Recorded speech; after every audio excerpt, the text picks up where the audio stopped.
الأهلي يفوز على أسوان بثلاثية نظيفة. ما الموضوع بسيط اهو. بنلعب 3 العصر برضه، ربنا كرم من وسع، خدت بطارك يا زمالك. ايه بقى الفرق بين أسوان والسودان؟ هو حرف الدال، هو اللي كان عامل لنا أزمة هناك يعني، لكن ما علينا. الحمد لله، وفوز مهم ومن غير قطر السعادة يا سيادة المستشار. جمهور الأهلي في أسوان من غير قطر، مش محتاجين وخدنا بطار الزمالك. هتلاقوا بقى جدي فريرا دلوقتي عمال يتكلم مع مدرب أسوان يقول له مش قلت لك العب قصاد كل الفرق زي ما لعبت قصادي؟ لكن ما علينا، نخلونا في الفوز وحسين الشحات وحلويات وقطايف حسين الشحات. 3-0. بص يا عم حسين، 3 اسيستات في شوط واحد. ليه؟ عشان بتلعب بسرعة، عشان بتفضي نفسك، وعلشان مش بتحنكي. شفت؟ الموضوع بسيط، بس احنا اللي بنصعبها على نفسنا.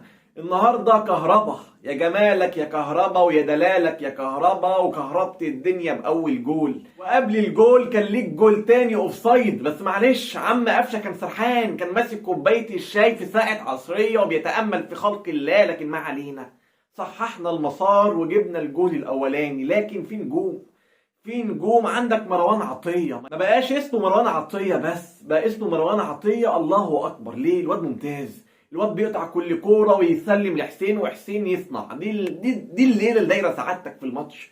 أما بقى الجول التاني عبد القادر، مع إن عبد القادر برضه كان قبليها في كورة في 6 ياردة، لكن حطها في نص الجول. بس ربك ما كانش رايد، وكان رايد في المرة التانية. وجول صناعة حسين الشحات. أما الجول التالت قفشه اللي كل 4 5 6 ماتشات يجيب لك جول، يروح على الجماهير يقول لك على راسي من فوق. طب نعمل معاك ايه يا عم قفشه؟ نسامحك ولا ما نسامحش؟ لكن يعني لعبك في الملعب هو اللي هيفرق، فربنا معاك الفتره اللي جايه. فالحمد لله فزنا على اسوان، فرقه اقسم بالله يعني لها مكانه في القلب كده. نركز بقى في الماتش اللي جاي قصاد صن داونز. مش هيبقى في الدوري كويسين وفي افريقيا علينا طين، لا، لازم نشد حيلنا عشان ربنا يكرمنا ونعدي من عنق الزجاجه بتاع دوري المجموعات، اللي هي بدايه كل سنه، بدايه او نهايه كاس عالم ارجع في كده يعني سيناريو كارثي. فربنا ينجينا منه على خير. ولاعيبه النادي الاهلي كلهم كانوا في الميعاد. بس قبل ما انهي الفيديو وقبل اللايك، شكرا يا عم الشناوي. شفت لما ربنا بيكرمك وتبقى مركز؟ يعني بنسندك وبنشيد بيك، وما شاء الله بتصد ركلات الجزاء من الكل. في الهلال بتصد، من ريال مدريد بتصد، في الدوري المصري بتصد.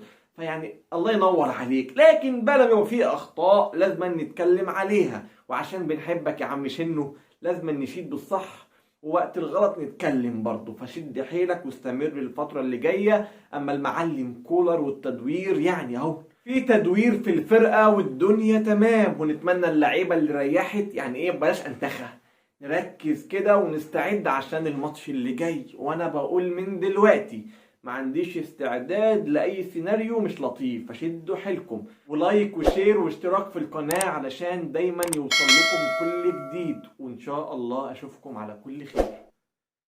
تحياتي لحضرتك.